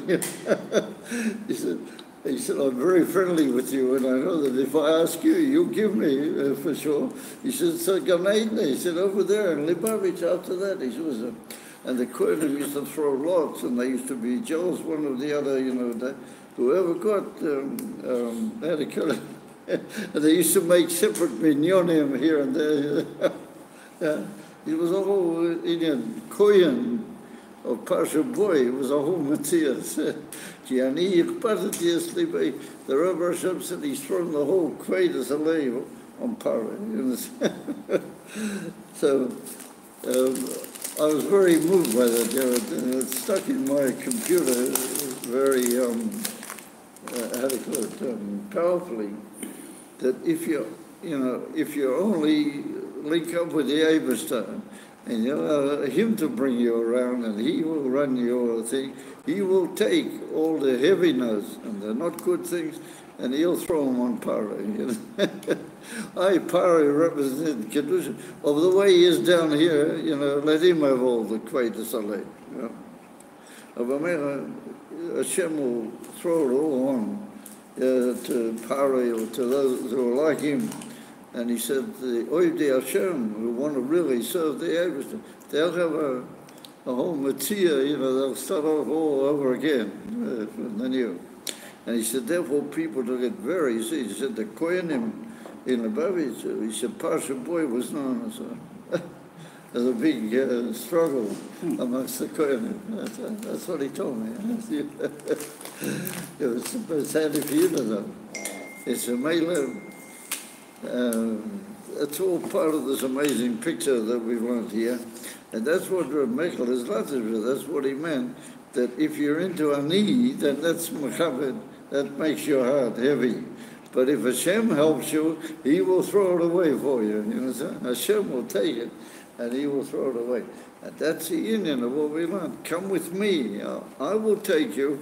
Then you'll have the koyach ha'atmas, and you'll be able to carry out all the things you have to do. In Mamela, it's just a little tidbit from the history of Ottomim. These guys were in Ottomim. Tom Clayton and Moshe also used to come quite often. I don't know if we ever gave him kohen on Parshas Boy, but yeah, he used to come quite often. And that's like a tidbit that shows you just what the chassidim, what the people were like in the Babit, Fully Khan used to walk in like this. He had his stick, and he had his bag at the end of the stick. That was not Berkey Chaim. That was, what's his name? I forget names in a minute. I forget his name. Berkey Chaim. Who's that? Chaim. Chaim. I forget the name. Berkey Chaim. That was Berkey Chaim. He used to come in carrying his tolls and tefillin on his stick, in a bag. He used to carry the stick over his shoulder. For years and years, I used to daven here, and he davened a couple of tables away from me. At Berkey, so all the year. Saw him. And he used to say, Kadal, Shashmai, Rabbo. You remember? Yeah. He would sort of like he's attacking some sort of, He would say Kaddish, Berkey, He was one of the first people, he and Reb Baruch Paris, they were one of the first people that put on 4 pairs of tefillin. Yeah. He asked the Rebbe, he had a yechidus with the Rebbe, and he asked the Rebbe, he said he wants very much to put on 4 pairs of tefillin. So the Rebbe said to him, what do you need it for? It's a responsibility. You got enough on your head. What do you want 4 pairs of tefillin? The Rebbe, of course, put on 4 pairs. Oh yeah, there was a Tanai in the Shidduch that if he became a Eidim by the Rebbe, he had to put on 4 pairs. The Rashag also. So, what am I talking about? Oh yeah, this Rebbe Berkey, he says to the Rebbe, he wants to put on. So the Rebbe says, you got enough on your head, what do you need for? So he said, Rebbe, I'd like to try, I'd like to take on myself. So the Rebbe said you have to take 3 Rabbonim or 3 very close friends of yours in Chabad and sit a Bezdin, and if they will say you should do it, then I'm for it. The Rebbe said, I will go along with whatever they say. Yeah. So I don't know who the Bezdin was. I don't know how to calculate that. And he sat down these 3 Yidden, and they paskin that he should do it. Yeah. So he used to put on 4 pairs of tefillin. Yeah. I remember, I used to see it every day, how he took off. And nowadays, the Baruch Hashem, the Rebbe emphasized that had to encourage people to do it. The Rebbe, in the latter years before, Gimutam, the Rebbe spoke about it on several occasions. And there's a famous sikha in the Rebbe in Parshas where he talks about putting on 4 pairs of tefillin. Well, in those days, it was a big chiddush. Yisrael Gordon tells a story that before the Rebbe was Rebbe, they were davening on Rosh Chodesh in the Zal upstairs in 770. And the Rebbe had to put on his 4 pair of tefillin in the Zal, and how he covered himself with his talis and did everything under the talis so people before Musaf. Yeah, he didn't want people should know. And there's a story that I heard in Paris, when the Rebbe came to visit, this was a long time before he became the Rebbe, he came to visit in Paris to arrange all the Sforim. There was he'd left a huge library of Sforim to Lubavitch, and the Rebbe came, and he also used that opportunity to meet his mother. His mother had just come out of Russia, and he came to court his mother, and since he was already there, he took care of all the Sforim. The Rebbe arranged them all, arranged their shipping and everything. So the Rebbe, the first day he came into the minyan, everybody's, preparing for the minyan. All of a sudden the Rebbe walks in, and the Rebbe's carrying, a bag with the 4 pairs of tefillin. So people who, had a good eye, they noticed that something was a bit funny about there's too much in the bag.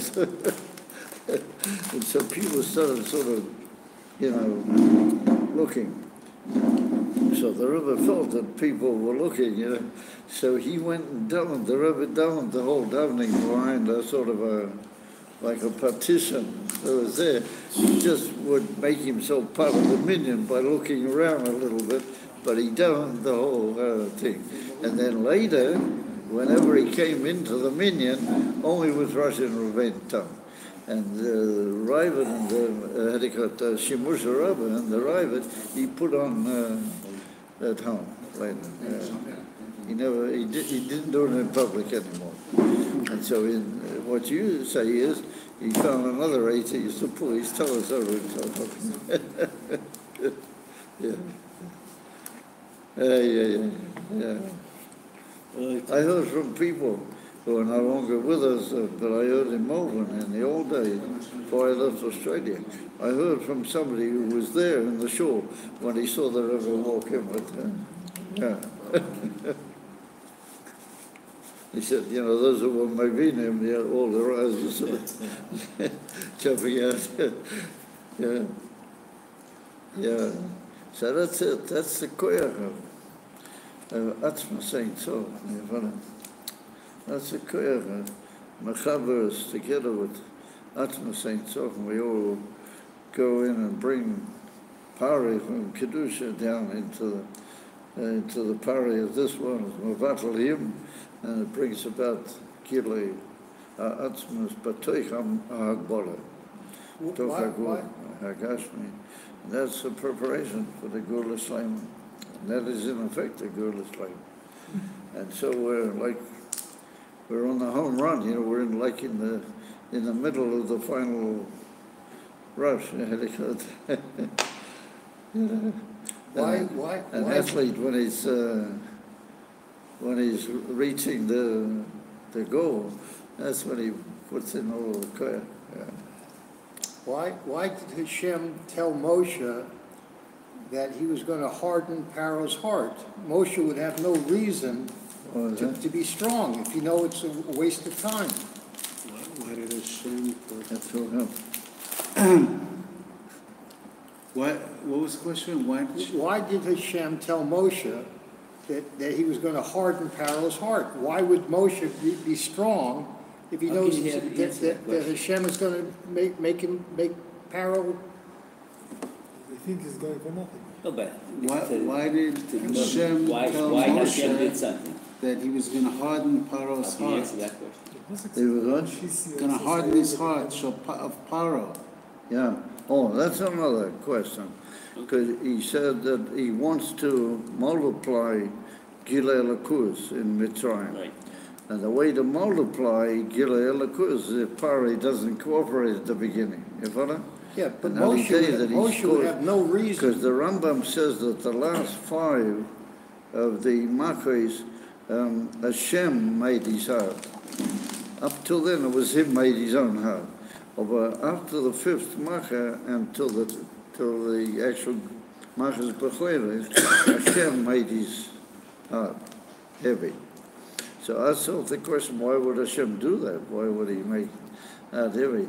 He's done enough bad as it is, Why would he tell Moshe? So what he personally did, So then he was due like what you might call a punishment.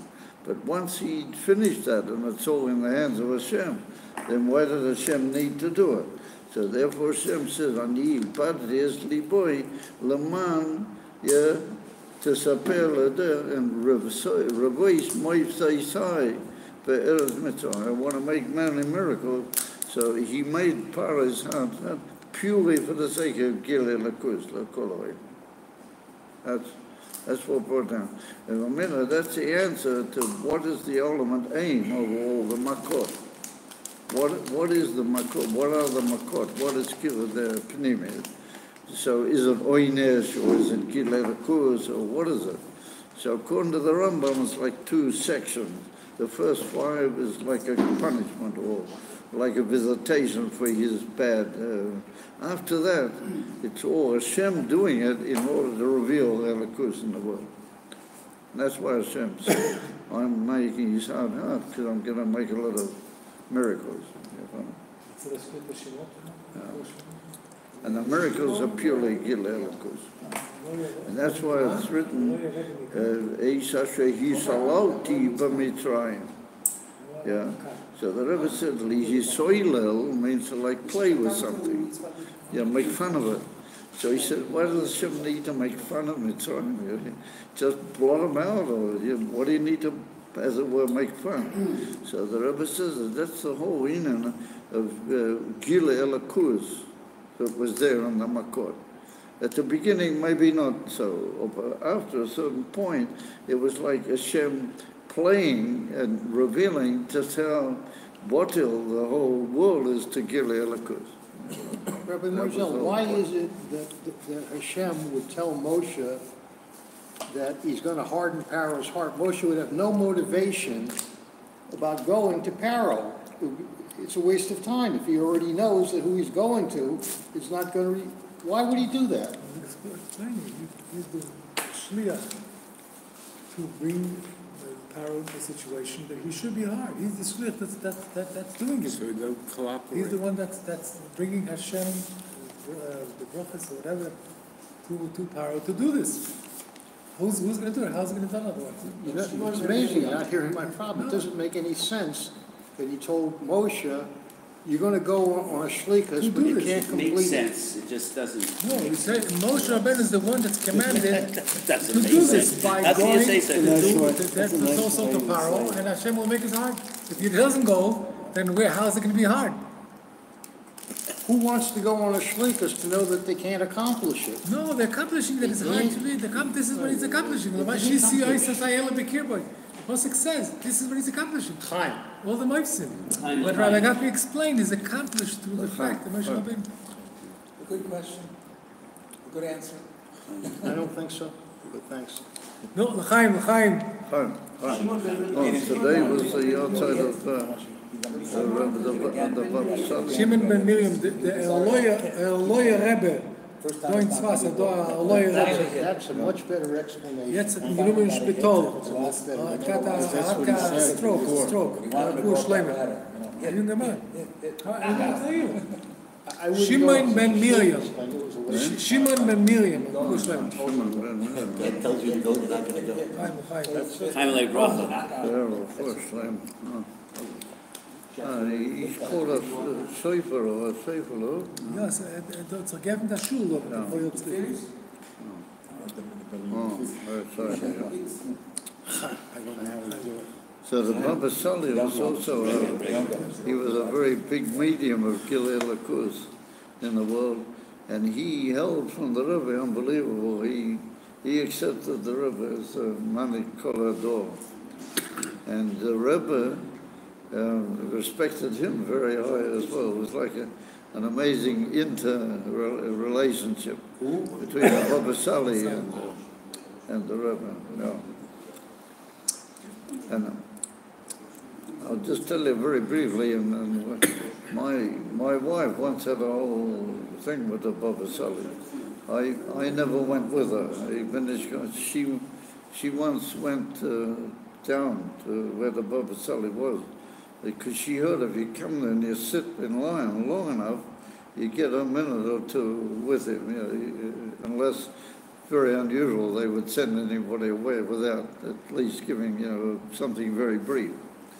So she went all the way down there, and she gets in, and she says, there's nobody there, And so she was told that tens of people sitting there the whole day waiting, and she says, there's nobody there. So she just sat down and she's sitting there very patiently. All of a sudden, one of the, Mashamshim Bekoidish walks by, and he says to her, excuse me, lady, what are you doing here? So she said, I've come to I want to have a word with the Baba Sali. He said, oh, but today it's been announced before, he's not receiving. Not taking him. So you just had the lack of fortune that you come on a day when he's not receiving anybody. So she thought, very. So she thought, well, if I'm already here, I'll just sit there for a while. I'll just be here, I'll say some Tillim. So she started saying Tillim, and she sat there. She was alone. So the next thing is another guy comes past. I think it might even be this Yasha Adrei.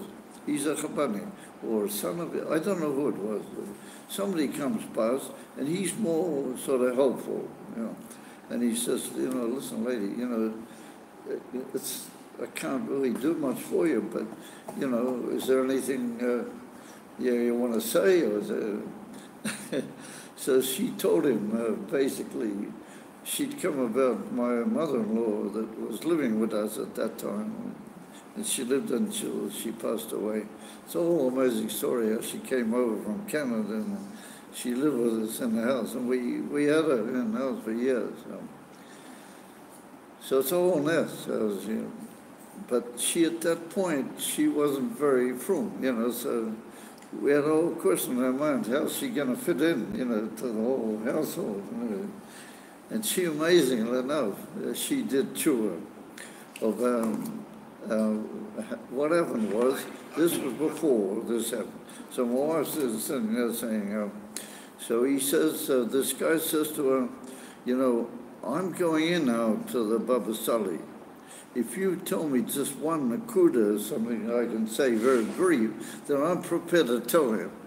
At least he'll know that you were here and you had a question or this, but it has to be brief because I can't take up his time, So my wife said, yeah, and she gave my mother-in-law's name, and she just said, we want her to fit into her household, she's going to be living with us. So he was very faithful to his agreement. He went in, and my wife's sitting outside, and the door is ever so slightly open, so she could hear him talking to the Baba Sali, because he was, I don't want to make any comparison, he didn't hear clearly at that point. He had to sort of speak, loudly and clearly. So my wife heard. He said after he'd finished what he came in for, he said to the Baba Sali, there's a lady and she has a bakosha for Ploinis, past Ploinis. And she heard the Baba Sali answer him. My wife, she's sitting outside. And the Baba Sali said to him, Ploinis, past Ploinis, should be choizeres b'tshuva shleimo. But he said it in a very powerful sort of gishrei, She should do tshuva shleima. My wife's sitting outside.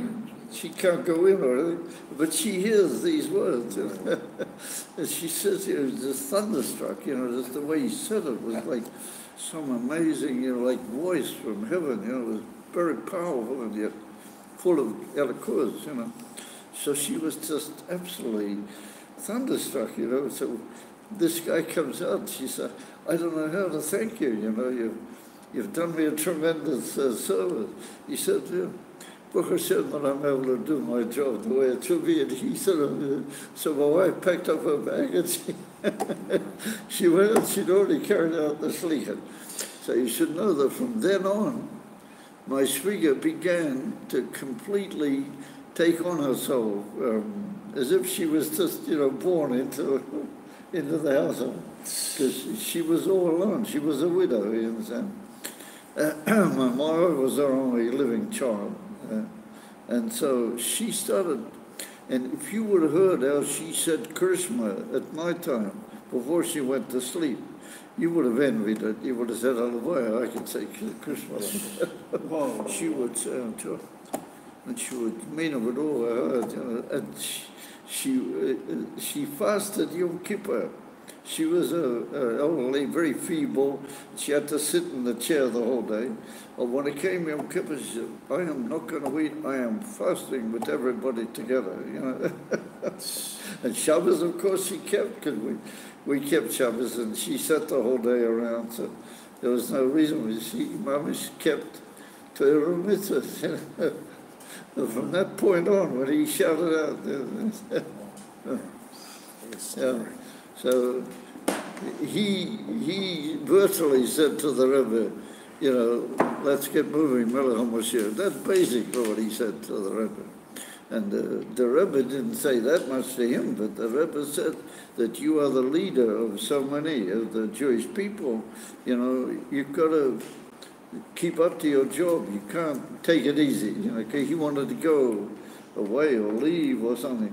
And the Rebbe said, "No, you're not allowed. You must not do that." You know, and he obeyed. He was makabel. Yeah. So he was really makusha to the Rebbe. Yeah. Today was the Oh, but my wife heard his voice very powerfully. He said, "That just shows you must never give up." You understand? My wife decided she would just sit there and say a few, tell him. Look what happened.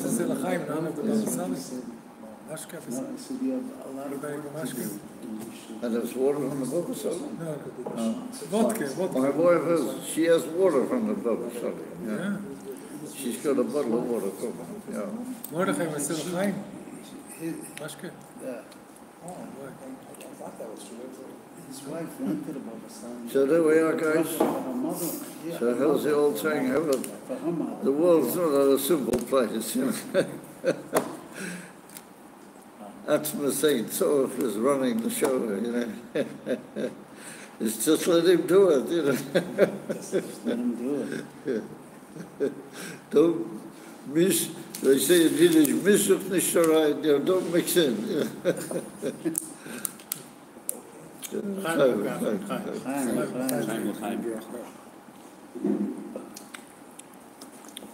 know. So have a good Shabbos, everybody. Shabbos. Be well, Zion. Kile Lakus, aber Kile Atzma Saint Sof, is Parien Kol Nahir in Elohen. Amen. Beis Hashem.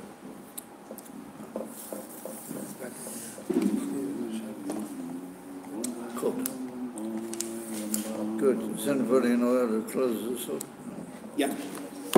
What's your name? Yes, sorry.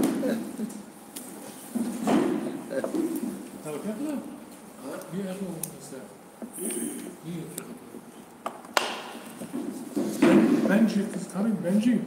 Oh, wow.